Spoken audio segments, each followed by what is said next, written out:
Miss Scraps, and today I am going to show you how you can start adjusting a basic card, a 4.25-inch square card, which I actually showed you how to create in Design Space in my last video. There'll be a link on my blog for that, and start modifying the layers so that you can get a totally different look. We're going to begin by protecting these layers. What I mean by that is the only part of this particular design that I'm going to use is going to be this orange square that you see, the very last layer in the layers panel. So I'm going to toggle off by clicking on the eye all of the layers that I'm not going to use.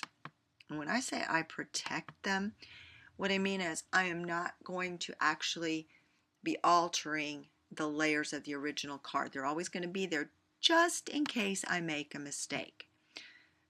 Don't ask me how I know that this is probably the safety net that I need. So I'm going to be creating with this orange layer a series of frames. But the first thing I'm going to do, because remember I'm going to protect my original, is I'm going to duplicate my orange layer. I go to the bottom of my layers panel, click on duplicate, move it away. Now I'm going to select the original and turn it off. To let me know that this is not the original, I'm going to change the color.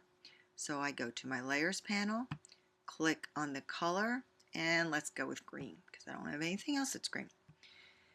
Perfect. Now I'm going to duplicate my green square. Again, to the bottom of the layers panel, click on duplicate, and I have a second square. What I am going to do with this particular square is I am going to size it down. That means I'm going to go to the edit panel and I'm going to leave the lock engaged and I'm going to type in the number 3. I want this block or this square to be 3 inches. Because my lock is engaged, I can press enter or return and I get a smaller square. I'm going to drag the smaller green square, which I'm going to change to blue, on top of my green square. Select both. Saw that I drew and dragged, you like that, around both. Click on align and click center.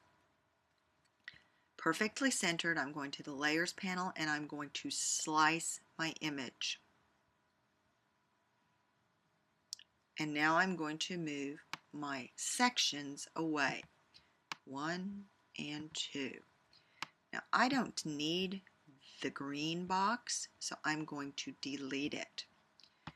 I'm going to go to the green frame now and I'm going to select it and duplicate it. Pull it over to the side. I am now going to change this image, the duplicated one, to a different color. I'll make it purple just to keep track of it. And I'm going to go to my small blue square, click on edit, and I'm going to create another slicing box. Again, the lock engaged. I'm going to type in 3.25,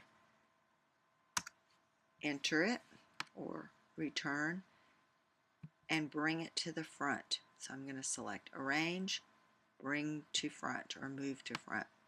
Bring it up over my purple frame. Again, select both, align, center, and go to the layers tab. Now I'm going to slice. And I'm going to move my small purple frame, my small blue frame, and my purple frame to the side. Now I'm going to duplicate. I'm going to get rid of these two. Let's do that first, just so, because we're getting a lot of stuff on this desktop. Didn't want to do that. I'm going to get rid of it. So I'm going to delete those two at the very bottom. Now I'm going to duplicate my purple frame. So last little step that we have to do here. Duplicate that, and I'm going to bring it to the side. This time I'm going to select my blue box. Again, we're going to make a slicing image. Select the edit panel, and I'm going to size that blue box up to 3.5 inches. Lock engaged, proportional sizing, and it'll enter. Again, I'm going to bring the blue box move it to the front, drag it onto the purple frame. Same procedure, select both, go to the align center, select my layers, and slice.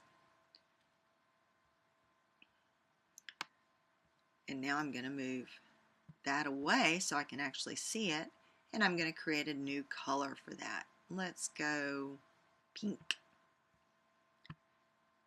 I don't need these two layers, so I am going to take them, select them, and delete. I'm going to drag this frame on top of my others. And now you can see that I have a nested image. Let's go ahead and align this to the center. Perfect. Not so. Let's make sure all of these are the same size. There it is. That's better. Now let's go through and let's turn on all the rest of my image. And I'll show you what we're going to do. Okay, here's our card back. We don't need that. See the white image that just popped up on my screen? Let's turn that off. What we're going to actually be using is this particular image right here. Now, with that, what we're going to do is we're going to take and we're going to drag the orange to the back, and that's going to create my background. That means that these two mats aren't necessarily needed. If I'm going to save this, I can go ahead as a window card or whatever, nested card, whatever you want to call it. Then I can go ahead and delete the red and the blue square, and I can go to File, Save As, and I'm going to put as my name, 2.5 nested, only because I don't know what else to call it, card. And I'm going to save it. Now, this is saved as a totally different file than my basic 4.25 inch card.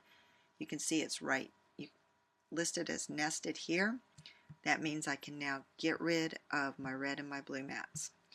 Makes my file just a little bit smaller. I'm going to move all of these to the side so I can turn my card on.